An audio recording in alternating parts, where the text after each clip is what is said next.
നമസ്കാരം. മലയാളി വാർത്ത ഇൻസൈഡിലേക്ക് സ്വാഗതം. ഗ്രീഷ്മയെ പ്രാണനുതുല്യം സ്നേഹിച്ച ഷാരോൺ രാജ് ഒടുവിൽ അവനെ വിഷം കൊടുത്തു കൊന്ന ഗ്രീഷ്മ അപൂർവങ്ങളിൽ അപൂർവമായ കേസ്. ഗ്രീഷ്മയ്ക്ക് വധശിക്ഷ. മറ്റൊരാളുമായി നിശ്ചയിച്ച വിവാഹത്തിനായി സ്വന്തം കാമുകനെ വിഷം കൊടുത്തു കൊന്ന ഗ്രീഷ്മയ്ക്കൊടുവിൽ കോടതി വധശിക്ഷ വിധിച്ചു. നെയ്യാറ്റിൻകര അഡീഷണൽ സെഷൻസ് കോടതി ജഡ്ജി AM ബഷീറാണ് ഗ്രീഷ്മ എന്ന 24-കാരിക്ക് വധശിക്ഷ വിധിച്ചത്. ഗ്രീഷ്മയ്ക്കെതിരെ 48 സാഹചര്യ തെളിവുകളുണ്ട് എന്ന് കോടതി വ്യക്തമാക്കി. ദൃക്സാക്ഷികളില്ലാത്ത കേസാണിത്, പക്ഷേ അപൂർവങ്ങളിൽ അപൂർവം. ഗ്രീഷ്മയുടെ അമ്മാവനും 3-ാം പ്രതിയുമായ നിർമ്മലകുമാരൻ നായർക്ക് 3 വർഷം തടവ് ശിക്ഷ. തെളിവ് നശിപ്പിച്ചു എന്ന കുറ്റത്തിനാണ് നിർമ്മലകുമാറിന് ഇപ്പോൾ തടവ് ശിക്ഷ ലഭിച്ചിരിക്കുന്നത്. ക്രിമിനൽ പശ്ചാത്തലമുള്ള വ്യക്തിയാണ് ഗ്രീഷ്മയെന്ന് കോടതി കൃത്യമായി കണ്ടെത്തി. ജ്യൂസ് ചലഞ്ച് നടത്തിയത് അതിന് തെളിവാണ്. നേരത്തെയും ഗ്രീഷ്മ വധശ്രമത്തിനുള്ള നീക്കങ്ങൾ നടത്തിയിരുന്നുവെന്ന് കോടതി കണ്ടെത്തി. പിടിച്ചു നിൽക്കാനുള്ള ഗ്രീഷ്മയുടെ ഒരു കൗശലവും വിജയിച്ചില്ല. പ്രതിയുടെ പ്രായം നോക്കി ശിക്ഷാ ഇളവ് നൽകാനാവില്ല എന്ന് കോടതി വ്യക്തമാക്കി. യാതൊരുവിധ പ്രകോപനവുമില്ലാതിരുന്നിട്ടും ഒരാളെ നിഷ്ഠൂരം കൊലപ്പെടുത്തുക, അവസാന നിമിഷം വരെ പിടിച്ചു നിൽക്കാൻ അവൾ ശ്രമിക്കുക, 11 ദിവസം ഒരു തുള്ളി വെള്ളമിറക്കാൻ കഴിയാതെയാണ് ഷാരോൺ ആശുപത്രിയിൽ കഴിഞ്ഞത്. ഗ്രീഷ്മയെ ഷാരോൺ മർദ്ദിച്ചതിന് യാതൊരുവിധ തെളിവുകളുമില്ല. ലൈംഗിക ബന്ധത്തിൽ ഏർപ്പെടാമെന്ന് പറഞ്ഞാണ് ഷാരോൺ രാജിനെ ഗ്രീഷ്മ അവളുടെ വീട്ടിലേക്ക് വിളിപ്പിച്ചു വരുത്തിയത്. വീട്ടിൽ ആരുമില്ല, എത്രയും പെട്ടെന്ന് എത്തണമെന്ന് രാവിലെയും അവനെ വിളിച്ചു പറഞ്ഞു. തലേന്ന് രാത്രി 1 മണിക്കൂർ 7 മിനിറ്റാണ് ഗ്രീഷ്മ ലൈംഗിക കാര്യങ്ങൾ ഷാരോൺ രാജുമായി സംസാരിച്ചത്. തട്ടിക്കൊണ്ടുപോകൽ, വിഷം നൽകൽ, കൊലപാതകം, പോലീസിനെ തെറ്റിദ്ധരിപ്പിക്കൽ എന്നീ വകുപ്പുകളാണ് ഗ്രീഷ്മ രാജിനെതിരെ പ്രോസിക്യൂഷൻ ചുമത്തിയതും ഇപ്പോൾ കോടതി അംഗീകരിച്ചിരിക്കുന്നതും. ദൃക്സാക്ഷികളില്ലാത്ത ഇത്തരമൊരു കേസിൽ സാഹചര്യ തെളിവുകളെ അതിസമർത്ഥമായി കൂട്ടിയിണക്കിയാണ് അന്വേഷണ സംഘം നീങ്ങിയത്. അതുതന്നെയാണ് ഈ കേസിന്റെ വിജയവും. മാറിയ കാലത്തിനനുസരിച്ച് അതിസമർത്ഥമായ അന്വേഷണമാണ് അന്വേഷണ സംഘം നടത്തിയത്. കുറ്റകൃത്യം ചെയ്ത അന്നു മുതൽ പോലീസ് പിടിക്കുന്നതുവരെ തെളിവുകൾ താൻ ചുമന്നുകൊണ്ടാണ് നടക്കുന്നത് എന്ന് ഗ്രീഷ്മ തിരിച്ചറിഞ്ഞിരുന്നില്ല എന്ന് കോടതി വ്യക്തമാക്കി.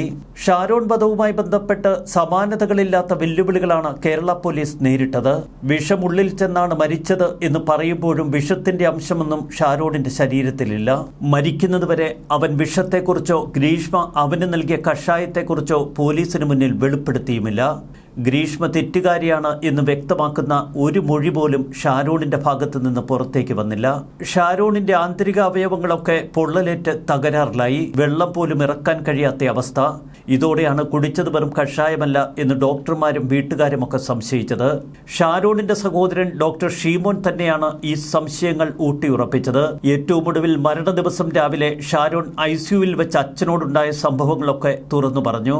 ഷാരോണിന്റെ സഹോദരനും ആയുർവേദ ഡോക്ടറുമായ ഷിമോൺ ഗ്രീഷ്മയെ ഒന്ന് ഫോണിൽ വിളിക്കുന്നു. എന്ത് കഷായമാണ് ഷാരോൺ രാജിന് നൽകിയത് എന്ന് തുടർച്ചയായി ഷീമോന്റെ ചോദ്യം. അപ്പോഴൊക്കെ തെറ്റായ മരുന്നിന്റെ കുപ്പിയുടെ ഫോട്ടോയും മറ്റും അയച്ചു കൊടുത്ത് ഗ്രീഷ്മ തെറ്റിദ്ധരിപ്പിച്ചുകൊണ്ടിരുന്നു.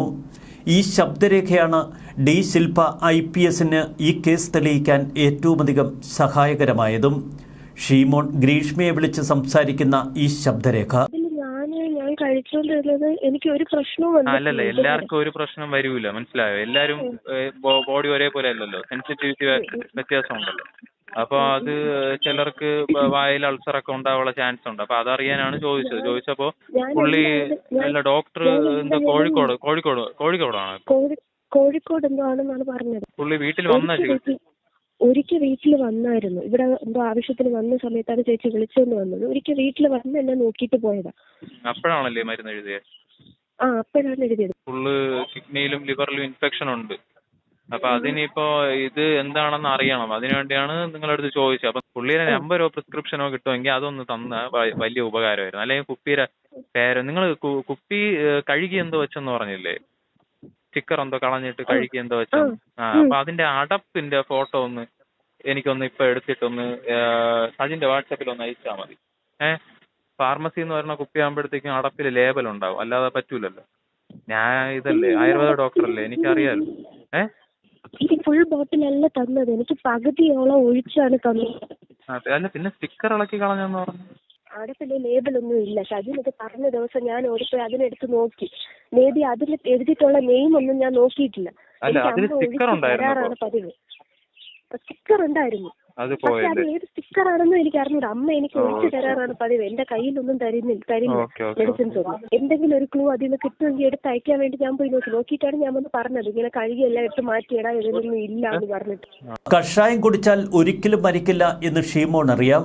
അതുകൊണ്ട് തന്നെ കൂടുതൽ ശാസ്ത്രീയ അന്വേഷണം നടത്തണമെന്ന് ഷീമോൻ തന്നെയാണ് പോലീസിനോട് ആവശ്യപ്പെടുന്നത്. ഗ്രീഷ്മയുമായുള്ള സംസാരവും മരുന്നുകളെക്കുറിച്ചുള്ള വാട്സാപ്പ് ചാറ്റുകളുമൊക്കെ പിന്നീട് അന്വേഷണത്തിൽ നിർണായക സഹായമായി. സംഭവ ദിവസം രാവിലെ ഷാരോണിനെ ഗ്രീഷ്മയുടെ അടുക്കൽ കൊണ്ടുചെന്ന് വിട്ട റിജിനിന്റെ മൊഴിയും ഏറെ നിർണായകമായി. പച്ച നിറത്തിൽ ഛർദ്ദിക്കുന്നത് കണ്ടു എന്ന് റിജിൻ അന്വേഷണ സംഘത്തിന് നൽകിയ മൊഴിയിലുണ്ട്. വീട്ടിൽ നിന്ന് പുറത്തേക്കിറങ്ങിയപ്പോൾ ഷാരോൺ അവശതയിലായിരുന്നു എന്ന് റിജിൻ പോലീസിന് മുന്നിൽ മൊഴി കൊടുത്തു. വീട്ടിനുള്ളിൽ വെച്ച് അവൻ ഛർദ്ദിച്ചുവെന്ന് തന്നോട് പറഞ്ഞു. ഷാരോണിന്റെയും ഗ്രീഷ്മയുടെയും ഫോണുകളിൽ നിന്ന് നിരവധി ഫോട്ടോകളും വീഡിയോകളും ചാറ്റുകളുമൊക്കെ അന്വേഷണ സംഘത്തിന് കണ്ടെത്താൻ കഴിഞ്ഞു. എല്ലാം കൂട്ടിയിണക്കി കൃത്യതയാർന്ന അന്വേഷണം. വെറും ഭക്ഷ്യവിഷബാധയാണ് എന്ന് എഴുതിത്തള്ളിയ കേസ് പിന്നീട് സമർത്ഥമായി അന്വേഷണ സംഘം തെളിയിച്ചു. പ്രത്യേക അന്വേഷണ സംഘം എങ്ങനെ ഈ കേസ് തെളിയിച്ചെടുത്തു? അത് വല്ലാത്തൊരു കഥയാണ്. സ്വത്ത് തട്ടിയെടുക്കാൻ കുടുംബാംഗങ്ങളെ പരമ്പരയായി വിഷം കൊടുത്തു കൊന്ന കൂടത്തായി ജോളി. അന്ന് ജോളിയെ അഴിക്കുള്ളിലാക്കിയത് KG സൈമൺ എന്ന സമർത്ഥനായ പോലീസ് ഉദ്യോഗസ്ഥൻ. അന്ന് സൈമണൊപ്പം ASP D ശില്പ എന്നൊരു ഉദ്യോഗസ്ഥ കൂടി ഉണ്ടായിരുന്നു. കുറ്റാന്വേഷണ രംഗത്തെ അതിവിദഗ്ധരായ സഹപ്രവർത്തകരുടെ കൂട്ടായ പ്രവർത്തനമാണ് ഇപ്പോഴത്തെ വിജയമെന്ന് D ശില്പ പറയുന്നു. എന്നാൽ കൂടത്തായി ജോളിയുടെ ആ നിഷ്ഠൂര കൊലപാതകങ്ങൾ തെളിയിച്ച അതേ വഴികളിലൂടെയാണ് പിന്നീട് D ശില്പ ഷാരോൺ രാജിന്റെ വധക്കേസുമായി ബന്ധപ്പെട്ട് നീങ്ങിയത്. ഗ്രീഷ്മയുടെ വീട്ടിൽ നിന്ന് കഷായം കുടിച്ച് ആന്തരികാവയവങ്ങളൊക്കെ ദ്രവിച്ച് തകരാറിലായി മരണപ്പെട്ടുപോയ ഷാരോൺ രാജ്. ഷാരോണിന്റെ വീട്ടുകാർ ഉന്നയിച്ച ആരോപണങ്ങളോ സംശയങ്ങളോ പരാതികളോ വേണ്ടവിധം അന്വേഷിക്കുന്നതിൽ തുടക്കത്തിൽ പാറശാല പോലീസ് പരാജയപ്പെട്ടു.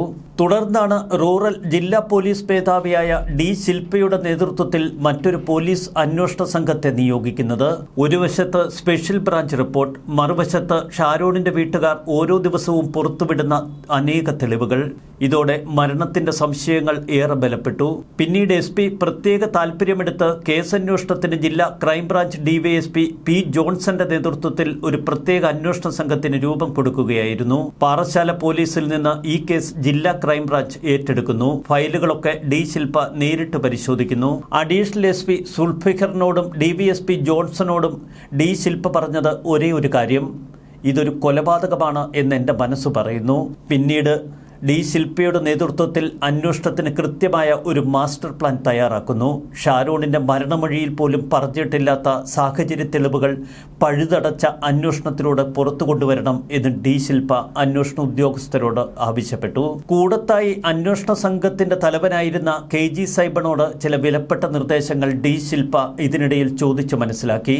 കൂടത്തായി വധക്കേസ് തന്നെയായിരുന്നു D ശില്പയ്ക്ക് പാറശാല ഷാരോൺ വധക്കേസിന് പിന്നിൽ ഒരു പ്രേരക ശക്തി. കൂടത്തായിലെ പ്രാഥമിക ചോദ്യം ചെയ്യലിൽ സൈനൈഡ് എത്തിച്ചു കൊടുത്തത് മാത്യുവാണ് എന്ന് KG സൈമണും D ശില്പയ്ക്കും മനസ്സിലായിരുന്നു. എന്നാൽ മാത്യുവിന്റെ സംഭവ ദിവസങ്ങളിലെ അസാന്നിധ്യം തന്നെയായിരുന്നു പോലീസിന് മുഖ്യ തടസ്സം സൃഷ്ടിച്ചത്. എന്നാൽ അനേക തെളിവുകൾ കൂട്ടിയിണക്കി മാത്യുവിന് മുന്നിലിട്ട് മാത്യുവിനെ കൃത്യമായി പൂട്ടിയ അതേ തന്ത്രം തന്നെ പാറശാല ഷാരോൺ വധക്കേസിൽ പ്രതിയെ പിടികൂടാൻ D ശില്പ ഉപയോഗപ്പെടുത്തി. ഷാരോണിന് കഷായവും ജ്യൂസും മാത്രമാണ് താൻ നൽകിയത് എന്ന് തുടർച്ചയായി ഗ്രീഷ്മ പോലീസ് ഉദ്യോഗസ്ഥർക്ക് മുൻപിൽ മൊഴി കൊടുത്തുകൊണ്ടിരുന്നു. ഇതിനിടയിൽ ഷാരോണിന്റെ ഫോണിലെ ചില നിർണായക തെളിവുകൾ. അതിനിടയിലാണ് ഷീമോൻ ഒരു ശബ്ദരേഖ അന്വേഷണ ഉദ്യോഗസ്ഥർക്ക് കൈമാറുന്നത്. ഷീമോൻ നൽകിയ ആ ശബ്ദരേഖയിൽ എല്ലാമുണ്ട് എന്ന് D ശില്പയ്ക്ക് മനസ്സിലായി. കാസർഗോഡ് പോലീസ് മേധാവിയായ D ശില്പ അന്വേഷണ മികവ് പുറത്തെടുക്കുന്നത് കേരളം കണ്ടതാണ്. അന്വേഷണ സമയത്ത് നിരവധി പ്രതിസന്ധികൾ നേരിട്ടിരുന്നു എന്ന് D ശില്പ വ്യക്തമാക്കുന്നു.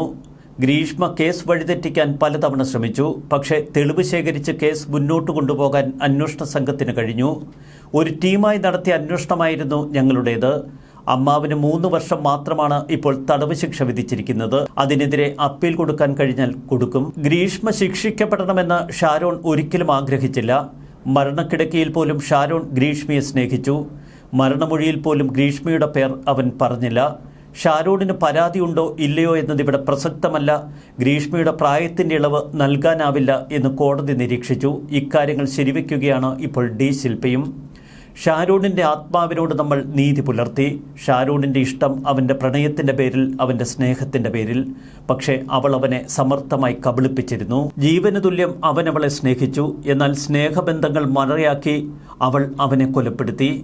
ഗ്രീഷ്മ നടത്തിയത് വിശ്വാസവഞ്ചനയാണ്. ജ്യൂസിൽ എന്തോ പ്രശ്നമുണ്ട് എന്ന് ഷാരൂണിന് നേരത്തെ തന്നെ തോന്നിയിരുന്നു. അതുകൊണ്ടാണ് ആ യുവാവ് വീഡിയോ ഒക്കെ ചിത്രീകരിച്ചത്.